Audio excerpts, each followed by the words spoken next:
The Department of Agriculture says the vaccination drive is aimed not only to control the immediate outbreak but to also bolster long-term disease protection. The foot and mouth disease has hit the Karan Beef Heidelberg Feedlot and others. On Saturday, senior feedlot veterinarian Dr. Dirk Vervoet confirmed that vaccination has commenced.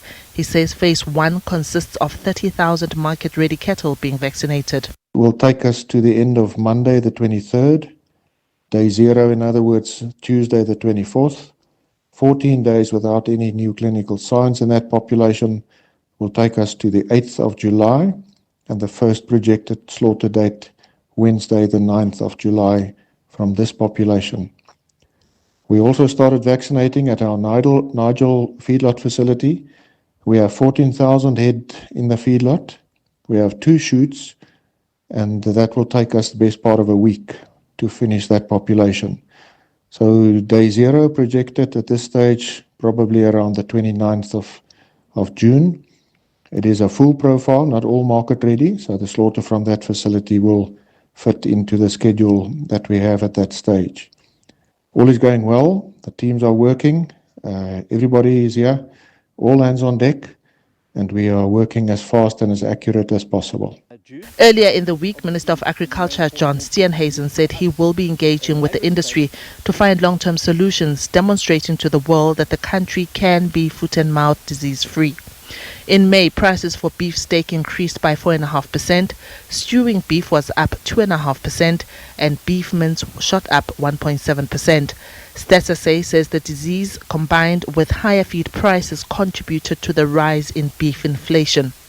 Minister Steenhuizen says with the vaccination plan for the next week, he encourages consumers to buy beef and support farmers.